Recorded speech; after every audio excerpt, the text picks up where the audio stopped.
This is actually pretty fun. The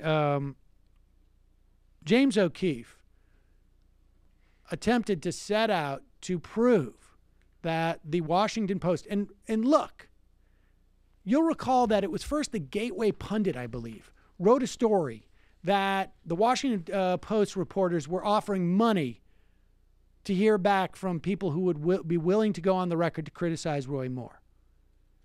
And then, of course, there was that robocall, which coincidentally had more or less the same type of idea. We'll give you money. I'm a Jewy Stein from the Washington Post. Weinenbaum from the Washington Post and Kosher Treat Company. I'm going to give you some money to say some bad things about Roy Moore. Now, I got to tell you, I'm not going to fact check it, but I am going to print it. He will lose, and you will get a signed copy of all of Woody Allen's DVDs. So, James O'Keefe figured, oh, we're going to catch the Washington Post on this and prove how low their standards are to print these things.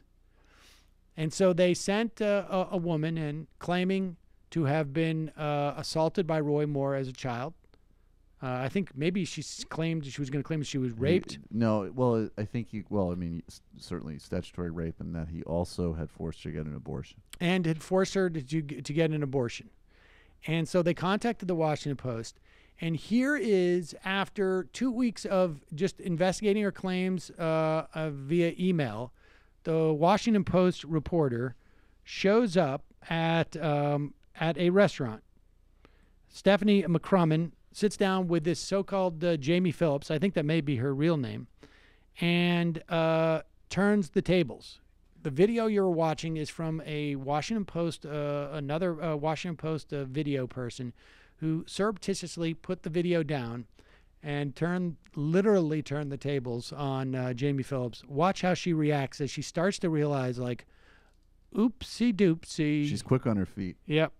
You know how you came to call us and. No, I just saw an article I saw that article that was posted, and that's how I reached out to Beth. And are you in contact with other people? Are you in contact with the Roy Moore campaign, or Steve Bannon, or Breitbart, or? Not at all. So did do you still have an interest in, as this says? Pause it. Now she's reading. What they found online was that she had posted on some social media. I don't know if it was like a GoFundMe page, like, give me money to go to New York and get my dream job of going to the Daily Caller. And then she continues to read from it. Combating the lies and deceit of the liberal MSM. Do you still have an interest in working in the conservative media movement to combat the lies and deceit of the liberal MSM? Is that still your interest? No, not really. Yeah. Not at this point. No. Not at this point. No. So if you're not working for that mortgage company, where are you working? I work for one of the branches. I don't work for one of the corporate office. And what's the franchise? It's a You said a friend? A brand, yeah. A brand. Maverick? Yeah. And where is that? It was out of Atlanta. It was out of Atlanta? And they allow us to work remotely. And so I mean, I don't really want to get into any more details about my life because I mean, it's like obvious that you're like not believing me, so I don't really see the point of even continuing the meeting. Yeah. You know. So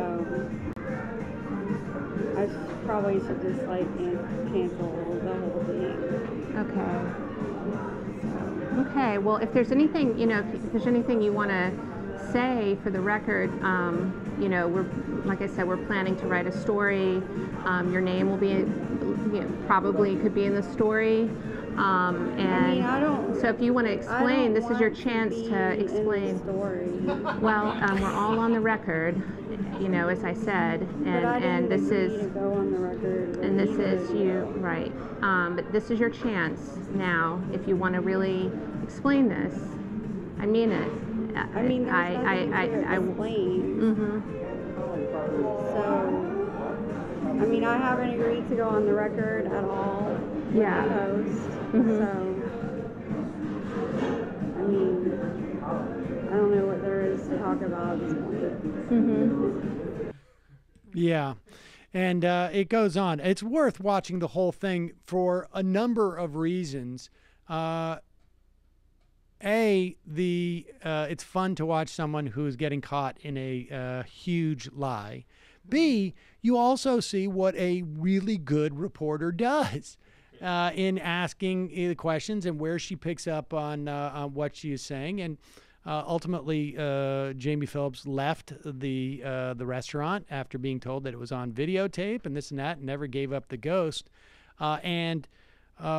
Shortly after that, a Washington Post reporter was dispatched to Merrimack, am I saying that right? New York, that's up the road a little bit, and where he ran into James O'Keefe, and I wanted to ask him, let him know we're going to be writing a story about your failed attempt to out us, and understand what James O'Keefe, and I don't know if he realized it in the course of this video, but he certainly realizes it today, that what James O'Keefe did was to basically say, we have now vetted the Washington Post investigative team that wrote this piece about Roy Moore, and they are exceptionally good at and assured that they wouldn't have printed anything unless they were absolutely sure about it. And he has inadvertently said that the reporting on Roy Moore is very, very sound. And here is how he reacts to finding out that he's been caught. Oh, I don't think so. Thank you very much, so have a great day. Well, I have a question for you guys. No, that's okay. Thank you. Well, here's the deal. So the other night, Wednesday night in Virginia, there was a woman who approached... Do you like our techniques? Have you been inspired by Project Veritas? No, we just wanted to confirm that the woman we believe is Jamie Phillips works for Project Veritas. She showed up here this morning. I think it's really cute that you guys are borrowing our techniques. Okay. So, just wanted to talk to you about So it was a design. Actually, then? we're busy right now. Well, here's the problem. We're running to a meeting. Someone Here's the problem. approached the Washington Post reporter saying that she was impregnated by Roy Moore. Here's the problem. Was that truthful or was Here's that the problem. not? The problem is we're busy. So if you'd like to make an appointment, please call our office and make an appointment. Okay, I can do Thank that. you. So When can we talk today? Thank you. We actually tried contacting the New York Times and all those organizations. Okay. And they refused to talk to us, so you could knock on our door and we'd be happy to talk to you, okay? But I have to run to this meeting right now. Okay. And Does Jamie Phillips work for Project Veritas? Did you guys send her to speak to pose as a victim of Roy Moore to the Washington Post? I'm 15 minutes late to this meeting, so okay. I gotta run. But we will get in touch with you, okay? Jamie Phillips, does she work for the Washington Post? Does she work for Project Veritas? Is that here? No. I'm not going to answer any questions right now. James, this way. Do you know if there's another victim? Oh, it's the one down by Molly's. Okay. Just be clear then. I just want to make clear. If we report that this woman works at Project Veritas, do you dispute that? I am not doing an interview right now, so We're done. Don't say I'm not a going to word. say a word, okay? Transparency in the media. That is what his slogan is, I think. Project Veritas. Thanks. Project Faux Veritas. If anybody is what, had, what is it? Any commitment to the delusion that these women were lying? That's a wrap. exactly. Thanks, so guys. Good it work. is never before has a story and an investigative team been so thoroughly vetted as James O'Keefe has done. He has done a great service for all of America to know that not a single story that was written by the Washington Post about Roy Moore didn't meet with the most highest level of scrutiny that one could imagine. So thank you, James O'Keefe. Hi, folks. Sam Seder here. We still need your help on our Patreon page. YouTube ads have come back, but not nearly as much as we had before. So if you can help us out, any little bit helps. Head over to our Patreon page right at this URL, and you'll help us keep helping you by making videos?